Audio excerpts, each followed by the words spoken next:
Hi, I'm Mike, and this is Our Wyoming Life.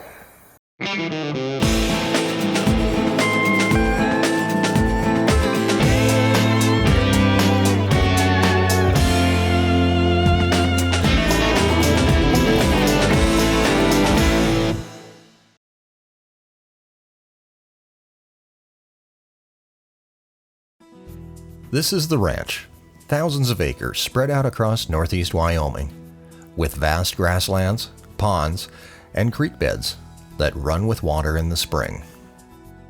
It's our home, and at the same time, it's our living. In a weird way, there really is no difference between work and home and work.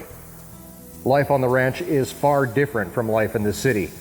We don't go to our job and then come home to our life. The ranch is our life. 10 years ago, when I went to work and came home, I sat down and watched TV, had dinner, watched some more TV, and then went to bed. Then I woke up just in time to do it all over again.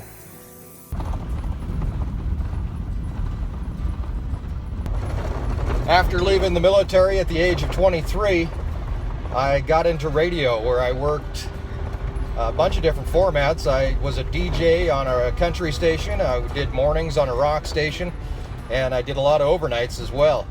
I eventually worked my way up to music director and then program director, and pretty soon the corporate job came a-knocking, and I ended up the vice president of operations for a radio group out of Boston, where I managed 17 different radio stations. It was a completely different world than I'm in now, that's for sure. It did take some getting used to, but now I don't think I'd have it any other way. In fact, even if I did leave ranching, I don't know what I'd do. Almost 10 years here, and I can't think of any other job that I'd want to do. Most of us have watched Western movies and seen Western TV shows where cowboys just seem to ride horses all day. And I think most people have this romantic idea of the ranch life, but unfortunately, it's not that realistic. Just like the police, fire, or life in the hospital, the ranch is mostly routine and sometimes boring. But it's the freedom and the different types of work and the times of real excitement that keep a guy glued to the ranch.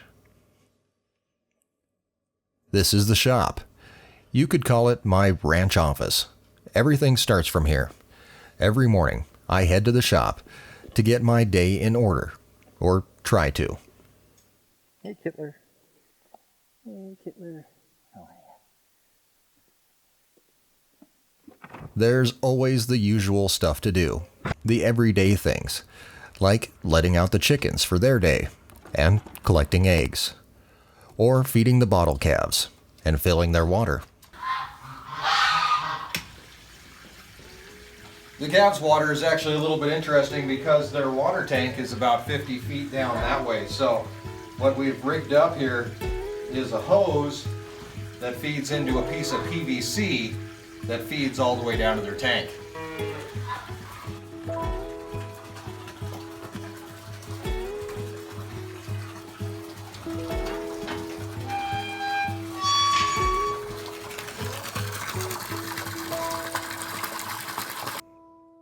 Feeding and checking the pigs. And then there are the little things, which sometimes you don't even think about, like checking the freezers. We have thousands of dollars in frozen beef and pork in these freezers that we sell at farmers market and direct to our customers. If a freezer breaks, it's a very bad day. Then it's off in the truck for a 4-mile ride to the cows. I like to check the cows a few times each day. If you go back to that romantic look at the West, you'd see cowboys following herds of cows across the open prairie. To me, that sounds really boring, and the idea of camping out with the cows, just horrible. But I do need to check on them and make sure that I put eyes on each and every cow, looking for signs that might lead me to a sick cow or calf. These cows are our basis of production, and the calves are our product, and they deserve a lot of attention. While we're down here, I'll lay out some cake for the cows and the calves. Cake is a small pellet of food that we feed to the cows this time of year. It's filled with protein. This is actually 16% protein. In there is also a bunch of other vitamins that they need, like fat and fiber, calcium, phosphorus, salt, also vitamins A through Z. I mean, it's all right in here. And cows love it. They go nuts for it. You can almost make a cow do anything you want for cake. We have a couple cows out there that'll just follow you around like dogs for this one little piece.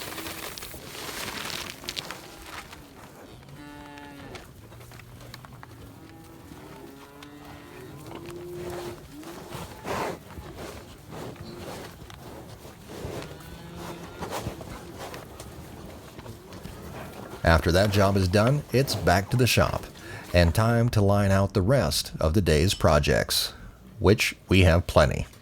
A broken lawnmower that needs put back together, a fence gate that needs rehung, sprinklers that need moved in the garden, and a broken spear on a tractor that needs welded on.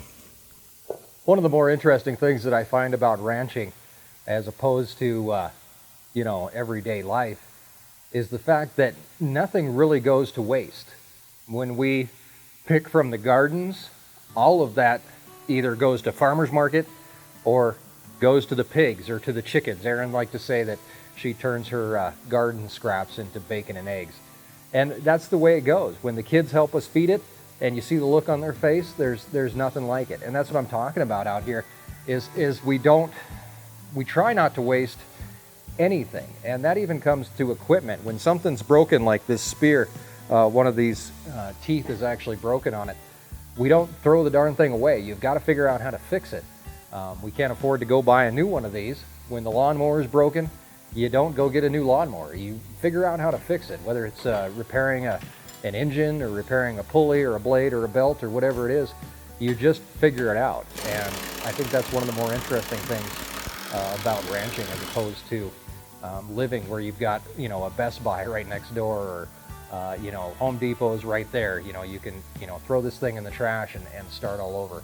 It doesn't work that way around here. Not only can we not afford it, but it almost seems like against the code kind of thing. It's something that ranchers have been doing for hundreds of years. They made do with what they had. They fixed stuff with, baling twine and duct tape and made it work for another 15 minutes just to get them through. And we like to live by that. I think that's a really important thing. Who knows if I'll even get to all my projects today, but it's always good to have a plan. And there's always tomorrow. When I talk about freedom on the ranch, one of the big things that's a part of that freedom is my family. Think of it this way. Every day I take kids to work with me. Kids age 6, 4, and 2. Lincoln's sleeping. And it's getting to the point that every time I turn around, there's one of them wanting to help or asking a question that I'm not sure how to answer. Daddy, how do baby cows get out of their mommy? But then again, what other job can you take a break to bounce on the trampoline with the kids, no matter how busy we are? And even the boring stuff keeps you busy. We have our farm-to-table dinner coming up, weekends full of farmers markets. The heifers are getting ready to be ultrasound and checked for pregnancy. And as summer winds down, it turns into fall and a whole new batch of projects emerge from the changes of the season. So even though it's not always the romantic ranch of the West, I do feel blessed to be working from home. And I've seen that most ranchers really don't make a living from ranch operations. Their real income is from the appreciation of the land. And most ranchers around here anyway are called land rich and cash poor. But for those of us addicted to the ranch life, there's nowhere else that we'd rather be. Daddy, I saw a butterfly. You saw a butterfly? Yeah, at my Grammy's house. It was gigantic. Wow. In fact, I tell you what, if I won the lottery tomorrow, I'd probably just keep on ranching until the money was all gone. It's a fun ride, and thank you for taking it with us. Hit that subscribe button for me and let's keep it going. Comment if you'd like. We always answer them and we love hearing from you. Have a great week, and thanks for joining us in our Wyoming Life.